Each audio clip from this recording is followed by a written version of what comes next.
ዩናይትድ ስቴትስ አሜሪካ ፕሬዚደንት ዶናልድ ትራምፕ ትራንስ ሲቹዌሽን ሩም የሚባለው ውጥረቶች ውይይት የሚደረግባቸው ሸንጎ ከመግባታቸው በፊት ተጠብቆ ነበር። በአሜሪካና በኢራን መካከል ተደርሷል ተብሎ የሚታመነው የመግባቢያ ስምምነት የሁለቱን መሪዎች ይሁንታ ሲያገኝ ብቻ ነው ተብሏል።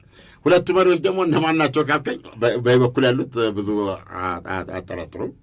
ትራምፕ ናቸው። ፕሬዚደንት ዶናልድ ትራምፕ ናቸው። በዚያኛው በኩል በኢራን በኩል ግን አይሰሜ አይታየ፣ ነገር ግን በጽሁፍ መግለጫ በመስጠት እስካሁን ድረስ ያሉት ሶስተኛው የኢራን እስላማዊ አብዮት አያቶላ ሞጅተባ ካሜኒ ናቸው። እነዚህ ሁለት መሪዎች ይሁን ካላሉት በስተቀረ ተኩስ አቁሙ እንደጸደቀ አይደረግም። እና ዶናልድ ትራምፕ ይህን ነገር ትናንት ይቆርጣሉ ተብሎ ታስኖ ነበር። ሳይወስኑ ወጡ። ያቺ ኒውክሌር አቧራ በእጄ መግባት አለብኝ ብለዋል። አሁን እኮ ትልቁ ጥያቄ እኮ መጀመሪያ አካባቢ ለሰላም ማምጣታቸው እንደተጠበቀ ሆኖ የኒውክሌር ቦምብ ለመስራት የተብላላው ነገር ለአሜሪካ ይሰጣል አይሰጥም ነው። በኢራን በኩል ያለ ግልጽ አቋም አለ። ካሚኒው አያቶላ ራሳቸው በግልጽ ተናግረዋል። አንድ ሰው እንዳያወጣት እቺን ነገር ከኢራን መውጣት የለባትም ብለዋል።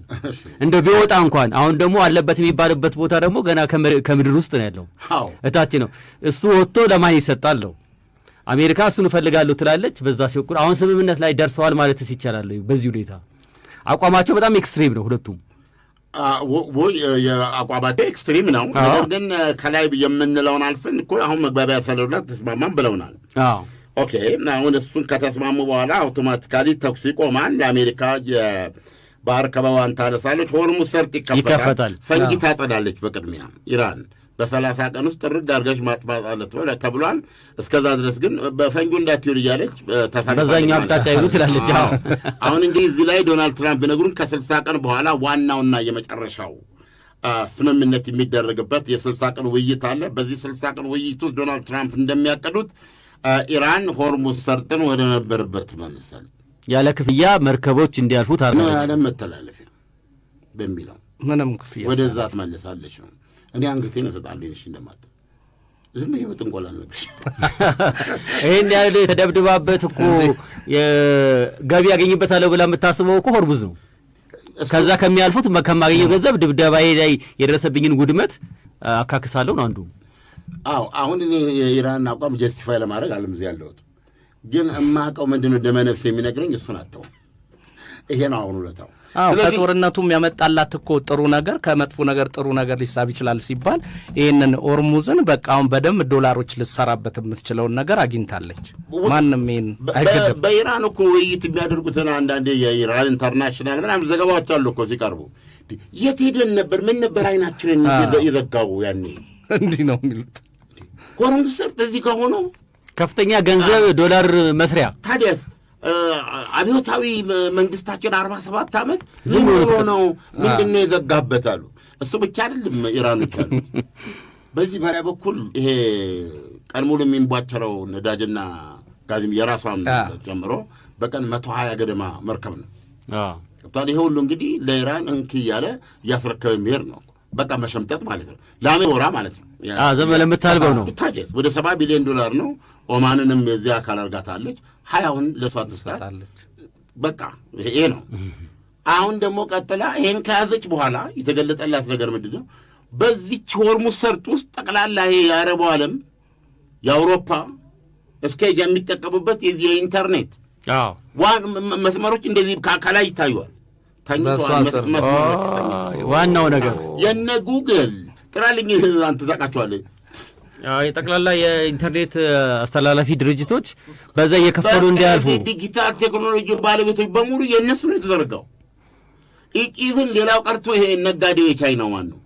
አሊባባ፣ አማዞን ያ ገመዶቹ በሙሉ የእነሱ ናቸው። አማዞን የአሜሪካው ነው። አሊባባ ነው እዛ ያለው የቻይናው። አማዞንም የአሜሪካ ነው። አማዞን የአሜሪካ ነው ይመስለኛል። አሊባባ እንትናን ተቃወሙ። አማዞን በዓለም አቀፍ ደረጃ ከፍተኛ ገንዘብ ሽያጭ የሚያከናውን ነው። እሱን ኮፒ ያደረገ የእሱ አይነት ስራ የሚሰራው ቻይና ውስጥ አሊባባ ነው። ቻይና እኮ በዚህ ታማለች። ኮፒ ነው የምታረገው። ኦፍ ኮርስ ሌላ ወዲያው ነው። አሁን ከዛ አልፋ አሁን ለምሳሌ አማዞን እዚህ አዲስ አበባ ቁጭ ብለህ የአማዞን ዕቃ መግዛት አትችልም። እዚህ ዴሊቨር የለም። ቻይና አሊባባ እኮ እዚህ ለማድረግ እንቅስቃሴ ተጀምሯል። ከቻይና የምታዘውን ዕቃ እዚህ ይመጣል ነው። ጥሩ ነው። በጣም አሪፍ ነገር ነው። በጣም እኛ አሊባባ ሆነ አማዞን አይደለም የነሱ ሰው እንዳሉት ድመቷ ጥቁር ትነጫ ዕቃውን አምጡ ዕቃው ነው። ስለዚህ ምንድነው አሁን ጌሙ ያለው የእነዚህ ሁሉ መስመሮች እዛ ተዘርግቷል። በጉራ ስር እንዲያልፈው ኢራን ያንን ልትከፍያለች ማለት ለዚህ ለሚያልፍበት 10 ኪሎ ሜትር የኔዋ ግዛት ነው። በሁለቱ መካከል የኢኮኖሚ እንትኔ ነው ቦታው። ስለዚህ ተመን ይወጣላቸዋል፣ ይከፍላሉ። ሌላ $70 ቢሊዮን ማለት ትችላለህ። ሁለህን ከጨረሰች በኋላ እነዚህ በባለቤትነት ነው የተዘረጋው መስመሩ የማን ነው? የነሱ ነው። ዘርጊ ደግሞ ኩባንያዎች አሉ። ዘርጊ ይሄንን የሚዘረጉ ጠልቀው የሚያደርጉ እነሱ ደግሞ የንግድ ፈቃድ የንግድ ፈቃድ ምንድነው ገብቶ ደግሞ የእድሳት የሜንተናንስ ገለመል የሚሉትን ደግሞ ይከፍላሉ ብላ ጨርሳለች። ይሄንን ያለ ጦርነት ኢራን ትከፍታለች ማለት በእውነት ነው የምነግርህ እንደው በእውነት እንትን ፌርም አይደለም። አሁን ፌር አይደለም መልቀቅም አለባት። ይሄ እኮ የዓለም መተላለፊያ ነው እኮ የዓለም መተላለፊያም ቢሆን በዛ አካባቢ ያለውን ኢኮኖሚ ጥቅም እኮ የማግኘት መብት አለ። አሁን አንተ ፌር ነው ፌር አይደለም የምትለው አልገባኝም። በምን መንገድ ነው ያያለው? እሷስ መጠቀም የለባትም ወይ? አቋም በግልጽ መታወቅ አለበት። መጠቀም የለባትም ወይ የሚለው ነገር እኔ እሱን እደግፋለሁኝ። የሆነ የገንዘቡ መጠን ሊለያይ ይችላል፣ ግን የሆነ መጠቀም ይኖርባታል በኢኮኖሚ ዞኗ ስለሆነ። እኛስ ብንሆን ለምሳሌ ኢራን ቦታ ላይ ብንቀመጥ በእግራችን ስትር የሚያልፈውን ነገር ዝም ብለን ማየት አለብን እንዴ? አሁን የባህር በር ያስፈልገናል የምንለው አላስጠጣ ብላንልን የገዛ ውሃችንን አሁን ወደዚህ ልምጣለ ገብቷል። በዙሪያው ጉንጭ ትላለች። እኔ በእውነት ነው የምነግርህ እና ኤኒዌይ ምንድነው እኔ በበኩሌ ይህ በጣም ዓለም ላይ ክራይሲስ የሚያመጣ ነው ታሜ። ያም ምንም ጥርጥር የለውም። እሱማ ግን አሁን ኢራን ደግሞ ይኸውልህ ሆርሙዝን በፊት አትጠቀምበት ነበር አይደል እንዴ? ምንም ክፍያ የሌለው ማንም ሰው የሚጠቀምበት ነበረ። አሁን ግን ኢኮኖሚ ዞኔ ነው ብላ ካለች በገንዘቡ ላይ መደራደር ይቻላል እንጂ አሁን እምቢ ካለች ደግሞ ቶታሊ እኮ የሚያልፍ ነገር የለም። በዓለማችን ላይ እኮ እንደዚህ አይነት ጣብቅ ቦታዎች እሱ ብቻ አይደለም እኮ። አሁን እኮ ትልቁ ስጋት ያለው እኔ በነገራችን ላይ ጂኦግራፊ ኔፓ ነኝ ሆኜ ነው እንጂ ጂኦግራፊ የሚያውቁ ሰዎች ቢነግሩ እንደ ሆርሙዝ ሰርጥ አይነት መተላለፊያዎች እኮ ብዙ አሉ እኮ ተጠቃሚዎች ናቸው። ታዲያ ግብፅ አንዱ አይደለችም እንዴ? ግብፅ ያንን የሜዲትራኒያንና ቀይ ባህርን አገናኝታ እኮ እዛ ጋር ቁጭ ብላ ገንዘብ እየሰራች ነው። በተፈጥሮ እኮ የለውም እኮ ሜዲትራኒያንና ቀይ ባህር እኮ አይገናኙም። መሬቱን ሸንቁራ ማገናኘት ትችላለች። ስለዚህ መርከቦች በዙሪያው ከሚሄዱ በዛ በኩል ያቋርጧለች። ስለሚያቋርጡ እየከፈለ ቢያንስ ካናል የከፈተችው ራሷ ነች። የእንግሊዞች ናቸው የሰሩት። ዋቴቨር ማን እንትን ነው ሆርሙዝ እኮ በተፈጥሮ ያለ መተላለፊያ ነው። አጠገቡ ስላለው የኔ ነው ካልሆነ በስተቀር እኔ አልደግፈም። ምክንያቱም ምንድነው እኛ ላይ ነው ዋጋ የሚያመጣብን ነው፣ ዋጋ የሚያስከፍለው ዓለምን ነው። እና ኤኒዌይ ዶናልድ ትራምፕ አሁን ትናንትና ያሳሰባቸው ተደብድቦ የ10 እና 11 ኒውክሌር ቦምብ ሊወጣው የሚችለውን 60 በመቶ የበለጸገ ዩራኒየም ኢራን ማበልጸጊያ ያልተደበደበ ማበልጸጊያ ካላት አንዳንድ ሳይንቲስቶች እንደሚሉት በቀናት ውስጥ ይሆን ይችላል፣ ካልሆነ ደግሞ በሳምንታት ውስጥ ይሄንን በጋዝ መልኩ ያለ የበለጸገ ዩራኒየም ወደ ብረትና ቦምብ መቀየር ትችላለች። ከ10 እስከ 11 ቦምብ መጠቀም ትችላለች እያሉ ይናገራሉ።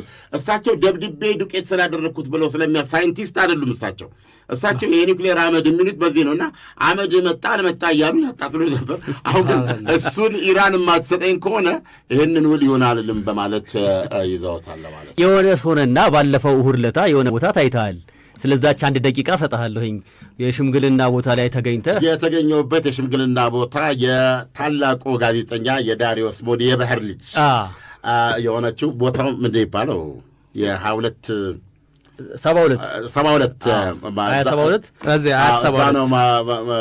ቮልስዋገን ሁሉ ሄዳችሁት እዛ ውስጥ እንዴት ነው የገባችሁት? ቮልስዋገኑ የብሌን የዳሪዮስ ሞዲ የመጨረሻ ልጅ ነች።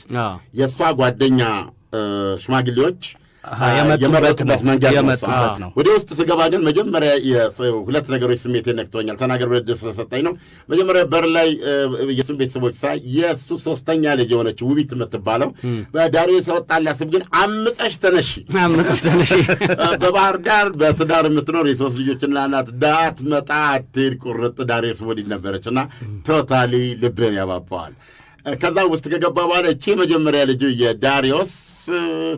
የዳሪዮስ የመጀመሪያ ልጁ በስራ እያለን አንዳንድ ቀን ትመጣ ነበረ። አትመጣም። ለማረፍ ሲፈልግ ወደ እሷ ነበረ የሚሄደው። ታሞ የመጨረሻ ጊዜዎችን የሚያሳልፈው እሷ ቤት ውስጥ ነበረ።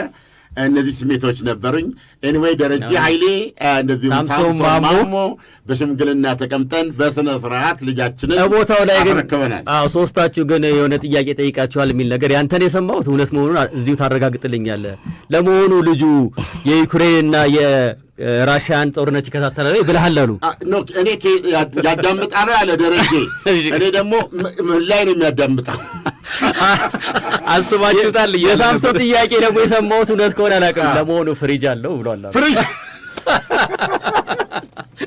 አድማጮች ሰዓታችን ስለሄደብን ነው። ሰዓታችን ሄዶብናል። ቅዳሜያቸው የደመቀ ይሁን።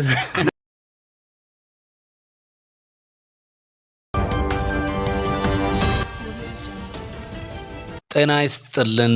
ይህ ቁም ነገር ሚዲያ ነው። ትኩስ መረጃዎችን፣ የኪነ ጥበብ ዜናዎችንና ልዩ ልዩ ማህበራዊ ጉዳዮችን በየዕለቱ ለመከታተል የቁም ነገር ሚዲያ የዩቲዩብ ቻናልን ሰብስክራይብ ያድርጉ።